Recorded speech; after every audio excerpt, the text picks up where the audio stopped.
महाशिवरात्रि व्रत कथा। इस दिन भगवान शिव की पूजा के साथ महाशिवरात्रि व्रत की कथा भी पढ़नी चाहिए। चित्रभानु की कथा पढ़ने से आप भगवान शिव की महिमा और उनकी भक्ति के महत्व को समझ पाएंगे। भगवान शिव भोले हैं, वे आसानी से प्रसन्न होते हैं। वे सच्चे मन से जल अर्पित कर देने मात्र से ही प्रसन्न होकर अपने भक्तों के दुख दूर कर देते हैं और उनको शिवलोक में स्थान प्रदान करते हैं। महाशिवरात्रि का दिन उनको प्रसन्न करने का सबसे बड़ा अवसर है। इस दिन भगवान शिव की पूजा करें और महाशिवरात्रि व्रत की कथा पढ़ें। महाशिवरात्रि व्रत कथा। शिव पुराण के अनुसार एक समय में चित्रभानु नामक शिकारी शिकार करके अपने परिवार का पालन पोषण करता था। उस पर साहूकार का कर्ज था। समय से कर्ज चुकता न करने के कारण साहूकार ने उसे बंदी बना लिया। उस दिन शिवरात्रि थी। दिन भर उसने भूखे प्यासे रहते हुए भगवान शिव का स्मरण किया और दिन गुजर गया। शाम को साहूकार ने उसे कर्ज चुकाने के लिए अलग से एक दिन का समय दिया और चित्रभानु को छोड़ दिया। तब चित्रभानु भूख प्यास से व्याकुल होकर जंगल में शिकार खोजने लगा। देखते देखते शाम और फिर रात हो गई। तब वह एक तालाब के पास बेल के पेड़ पर चढ़ गया और रात बीतने की प्रतीक्षा करने लगा। उस बेल के पेड़ के नीचे शिवलिंग था। चित्रभानु अनजाने में बेलपत्र तोड़कर नीचे गिरा रहा था, जो शिवलिंग पर गिर रहे थे। इस प्रकार संयोगवश वह दिन भर भूखा प्यासा रहा, जिससे उसका व्रत हो गया और शिवलिंग पर बेलपत्र गिरने से उसकी शिव आराधना भी हो गई। रात बीतने पर एक गर्भिणी हिरनी तालाब किनारे पानी पीने आई। तब वह धनुष बाण से उसका शिकार करने के लिए तैयार हो गया। उस हिरनी ने चित्रभानु को देख लिया। उसने शिकारी से कहा कि वह गर्भवती है, जल्द ही प्रसव करेगी, कि तुम एक साथ 2 जीव हत्या करोगे, जो ठीक नहीं है। हिरनी ने शिकारी को वचन दिया कि वह बच्चे को जन्म देकर आएगी, तब शिकार कर लेना। इस पर शिकारी ने उसे जाने दिया। इस दौरान प्रत्यंचा चढ़ाने तथा ढीली करते समय कुछ बेलपत्र शिवलिंग पर गिरे। इससे प्रथम प्रहर की शिव पूजा हो गई। कुछ समय बाद एक और हिरनी वहां से जा रही थी। तब शिकारी खुश होकर उसके शिकार के लिए तैयार हो गया। तब हिरनी ने उससे निवेदन किया कि हे शिकारी, मैं थोड़ी देर पहले ऋतु से निवृत्त हुई हूँ, कामातुर विरहिणी हूँ, अपने प्रिय की खोज में भटक रही हूँ। मैं अपने पति से मिलकर शीघ्र ही तुम्हारे पास आ जाऊंगी। तब शिकारी ने उसे जाने दिया। चित्रभानु शिकार न कर पाने से चिंतित था। रात्रि का आखिरी पहर बीत रहा था। इस बार भी कुछ बेलपत्र टूटकर शिवलिंग पर गिरे, जिससे दूसरे प्रहर की भी पूजा हो गई। तभी एक दूसरी हिरनी बच्चों के साथ वहां से जा रही थी। तब चित्रभानु ने उसका शिकार करने का निर्णय लिया। तब हिरनी ने उससे कहा, हे शिकारी, मैं इन बच्चों को इनके पिता के हवाले करके लौट आऊंगी, इस समय मुझे मत मारो। इस पर शिकारी ने कहा कि वह मूर्ख नहीं है, इससे पहले अपने 2 शिकार छोड़ चुका है, उसका परिवार भूख प्यास से तड़प रहा होगा। तब हिरनी ने कहा, मेरा विश्वास करो, मैं इन्हें इनके पिता के पास छोड़कर तुरंत लौटने की प्रतिज्ञा करती हूँ। ऐसे करते हुए सुबह हो गई और अनजाने में ही शिकारी की शिवरात्रि की पूजा हो गई। उपवास और रात्रि जागरण भी हो गया। इसी बीच एक हिरण वहां से जा रहा था। तब शिकारी ने इसका शिकार करने का निश्चय कर लिया।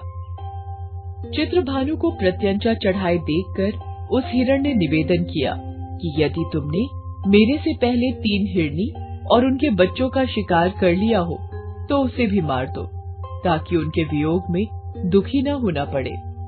अगर उनको जीवन दान दिया है तो कुछ समय के लिए उसे भी जीवन दान दे दो। उनसे मिलकर वह दोबारा यहाँ आ जाएगा। हिरण की बातें सुनकर शिकारी के मन में रात का पूरा घटनाक्रम सामने आ गया। उसने सारा घटनाक्रम हिरण को बताया। तब हिरण ने कहा कि वे तीनों हिरनी उसकी पत्नियां हैं। जिस प्रकार वे तीनों प्रतिज्ञाबद्ध होकर गई हैं, उसकी मृत्यु से वे अपने धर्म का पालन नहीं कर पाएंगी। जिस प्रकार तुमने उन पर विश्वास करके उन्हें जाने दिया, वैसे ही उसे भी जाने दो। वह अपने परिवार के साथ जल्द ही यहाँ उपस्थित हो जाएगा। चित्रभानु ने उसे भी जाने दिया। शिवरात्रि व्रत और पूजा होने से उसका मन निर्मल हो गया। उसके अंदर भक्ति की भावना जागृत हो गई। कुछ समय बाद वह हिरण अपने दिए वचन के कारण अपने परिवार के साथ शिकारी के सामने उपस्थित हो गया। उन जीवों की सत्यता, सात्विकता एवं प्रेम भावना को देखकर चित्रभानु को आत्मग्लानि हुई। उसने हिरण परिवार को जीवन दान दे दिया। अनजाने में ही सही, शिवरात्रि का व्रत करने से चित्रभानु को मोक्ष मिला। मृत्यु के बाद शिवगण उस शिकारी को शिवलोक ले गए।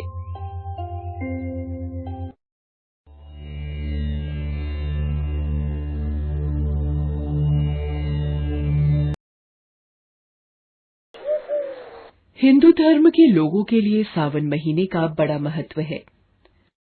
इस महीने भगवान शिव की विशेष पूजा अर्चना की जाती है। सावन के सोमवार व्रत बहुत ही फलदायी होते हैं। शिव पुराण के अनुसार जो व्यक्ति सावन सोमवार के व्रत रखता है, भगवान शिव उसकी सारी मनोकामनाएं पूर्ण करते हैं। सावन के सोमवार व्रत सुहागिन स्त्रियों को सौभाग्य प्राप्ति, कुंवारी कन्याओं को उचित वर तथा जो स्त्रियां निसंतान हैं, उन्हें संतान प्राप्ति के लिए सावन के सोमवार व्रत श्रेष्ठ माने गए हैं। कोई भी उपवास बिना व्रत कथा के अधूरा माना जाता है। यहाँ आप जानेंगे सावन सोमवार की पवित्र कथा। सोमनाथ नाम का एक साहूकार था जो भगवान शिव का अनन्य भक्त था। उसके पास धन धान्य किसी भी चीज की कोई कमी नहीं थी, लेकिन उसकी कोई संतान नहीं थी और वो इसी कामना को लेकर रोज शिवजी के मंदिर जाकर दीपक जलाता था। हे भोले भंडारी, मुझे कब संतान का सुख प्राप्त होगा? क्या मैं अपनी संतान का सुख भोगे बिना ही इस दुनिया से चला जाऊंगा? भोले भंडारी, आप तो सबकी मनोकामनाएं पूरी करते हो, मेरी विनती भी सुन लो भगवान। प्रभु, ये साहूकार आपका अनन्य भक्त है। इसको किसी बात का कष्ट है तो आपको उसे अवश्य दूर करना चाहिए। देवी पार्वती, साहूकार के घर संतान नहीं है, ये इसी बात से दुखी है। हे महादेव, तो आप इसे पुत्र का वरदान दे दीजिए। इस भक्त पर कृपा कीजिए। पार्वती, साहूकार के भाग्य में पुत्र का योग नहीं है। ऐसे में अगर इसे पुत्र प्राप्ति का वरदान मिल भी गया तो वो केवल 16 वर्ष की आयु तक ही जीवित रहेगा। पर प्रभु, आपके भक्तों का जो विश्वास आपसे जुड़ा हुआ है, क्या वो नहीं सोच रहे आप? साहूकार प्रति सोमवार आपका व्रत और पूजन करता है और अब तो सावन माह के पवित्र दिन हैं, जो आपको अति प्रिय हैं। आपको इसकी इच्छा पूरी करनी ही होगी। ठीक है देवी पार्वती, मैं अपने भक्त सोमनाथ को पुत्र का वरदान देता हूँ, लेकिन इसका पुत्र 16 वर्ष से अधिक जीवित नहीं रहेगा। उसी रात भगवान शिव ने स्वप्न में उस व्यापारी को दर्शन देकर उसे पुत्र प्राप्ति का वरदान दिया और उसके पुत्र के 16 वर्ष तक जीवित रहने की बात भी बताई। जब व्यापारी स्वप्न से जागा, हे महादेव, एक तरफ मुझे पुत्र देकर संतान का सुख दे दिया और दूसरी तरफ पुत्र अल्पायु होगा। ये मेरे जीवन का सबसे बड़ा दुख है। मैं जानकी से कैसे छुपा कर रख पाऊंगा? प्रभु, आपकी लीला आप जानते हो। मेरी भक्ति में फिर भी कोई कमी नहीं आएगी। आपके द्वारा दिया वरदान मुझे मंजूर है। व्यापारी पहले की तरह सोमवार का विधिवत व्रत करता रहा। कुछ महीने पश्चात उसके घर अति सुंदर पुत्र उत्पन्न हुआ। पुत्र जन्म से व्यापारी के घर में खुशियां भर गई। बहुत धूमधाम से पुत्र जन्म का समारोह मनाया गया। पुत्र का नाम अमर रखा गया। धीरे धीरे अमर 12 वर्ष का हुआ तो एक दिन, दीपचंद, तुम अमर को काशी नगरी विद्या प्राप्ति के लिए ले जाओ और रास्ते में अमर के हाथों ब्राह्मणों को भोजन और दान दक्षिणा कराते हुए जाना। लंबी यात्रा के बाद अमर और दीपचंद एक नगर में पहुंचे। उस नगर के राजा की कन्या के विवाह की खुशी में पूरे नगर को सजाया गया था। निश्चित समय पर बारात आ गई, लेकिन वर का पिता अपने बेटे के एक आंख से काने होने के कारण बहुत चिंतित था। उसे इस बात का भय सता रहा था कि राजा को इस बात का पता चलने पर कहीं वो विवाह से इनकार न कर दें। इससे उसकी बदनामी होगी। ये लड़का मेरे पुत्र की उम्र का है और इस नगरी में नया है, कोई इसे नहीं जानता। क्यों न इस लड़के को दूल्हा बनाकर राजकुमारी से विवाह करा दूं। विवाह के बाद इसको धन देकर विदा कर दूंगा और राजकुमारी को अपने नगर में ले जाऊंगा। वर के पिता ने इसी संबंध में अमर और दीपचंद से बात की। दीपचंद ने धन मिलने के लालच में वर के पिता की बात स्वीकार कर ली। अमर को दूल्हे के वस्त्र पहनाकर राजकुमारी चंद्रिका से विवाह करा दिया गया।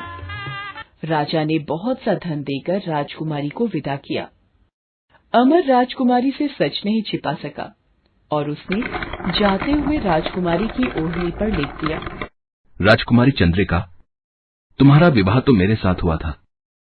मैं तो वाराणसी में शिक्षा प्राप्त करने जा रहा हूं। अब तुम्हें जिस नवयुवक की पत्नी बनना पड़ेगा वो कान्हा है। पिताजी महाराज, मैं इस लड़के के साथ विदा होकर नहीं जाऊंगी। मेरा विवाह तो किसी और के साथ हुआ है जो अपनी विद्या पूरी करने वाराणसी गए हैं।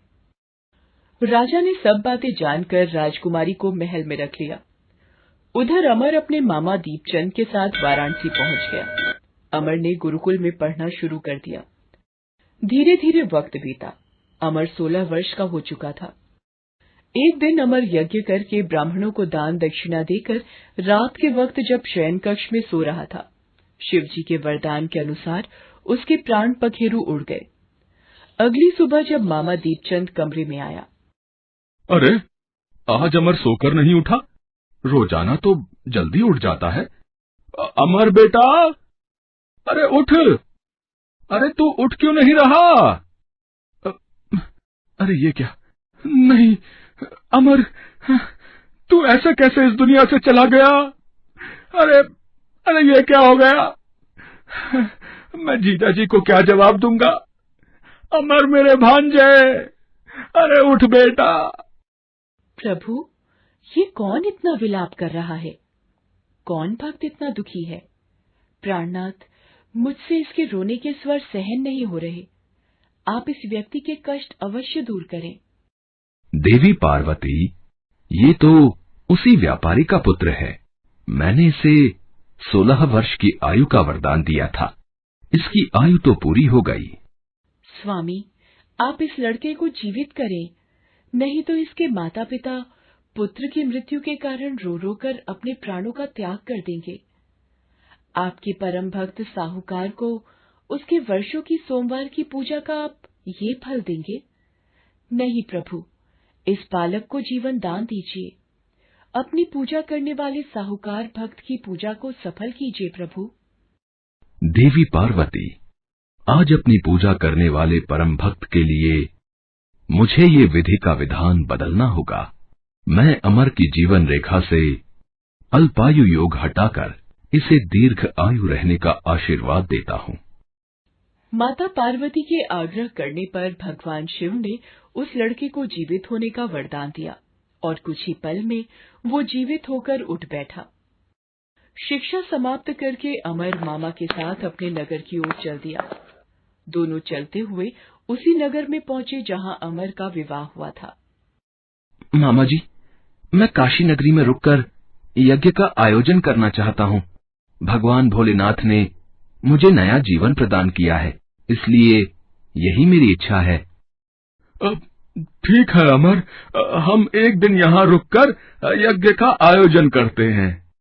अरे, ये तो वही लड़का है जिससे राजकुमारी चंद्रिका का विवाह हुआ था। महाशय, मेरी पुत्री आपके वियोग में आज भी आपकी प्रतीक्षा में है। उसे स्वीकार कीजिए और मुझे कृतार्थ कीजिए। अमर को देखकर राजकुमारी चंद्रिका बहुत प्रसन्न हुई। दीपचंद और अमर को कुछ दिन महल में रहने का अनुरोध करके राजा ने बहुत सा धन, वस्त्र आदि देकर राजकुमारी को अमर के साथ विदा किया। जानकी, यदि अमर सकुशल नहीं लौटा तो हम यहीं अपने प्राण त्याग देंगे। स्वामी, मैं अपने पुत्र को देखे बिना व्याकुल हो रही हूँ। आपने उसके अल्पायु होने की बात क्यों छिपाई? मेरे लाल को मुझसे दूर भेज दिया आपने। मैं अपने पुत्र अमर के बिना जीवित नहीं रहूंगी। तभी द्वार पर एक सेवक ने दस्तक दी। राजकुमार अमर और राजकुमारी चंद्रिका बस आपके समक्ष पहुंचने ही वाले हैं। आप बिल्कुल भी चिंतित न हो, इसलिए ये खबर उन्होंने भिजवाई है। साहूकार अपनी पत्नी और मित्रों के साथ नगर के द्वार पर पहुंचा। अपने बेटे के विवाह का समाचार सुनकर पुत्रवधू राजकुमारी चंद्रिका को देखकर उसकी खुशी का ठिकाना न रहा। उसी रात भगवान शिव ने व्यापारी के स्वप्न में आकर कहा, हे मेरे प्रिय भक्त सोमनाथ, मैंने तुम्हारे सोमवार के व्रत करने और व्रत कथा सुनने से प्रसन्न होकर तुम्हारे पुत्र को लंबी आयु प्रदान की है। सदा दूसरों के कल्याण में मन लगाना, तुम्हारा कल्याण हो वत्स। ये कहकर भगवान शंकर अंतर्ध्यान हो गए। भगवान शिव की भक्ति करते हुए सोमनाथ को मोक्ष प्राप्त हुआ। इसी प्रकार जो कोई भी सावन सोमवार का व्रत धारण करता है अथवा इस कथा को पढ़ता या सुनता है, उसके दुख दूर होकर उसकी समस्त मनोकामनाएं पूर्ण होती हैं। इससे लोक में नाना प्रकार के सुख भोग कर अंत में शिवलोक को प्राप्त होता है।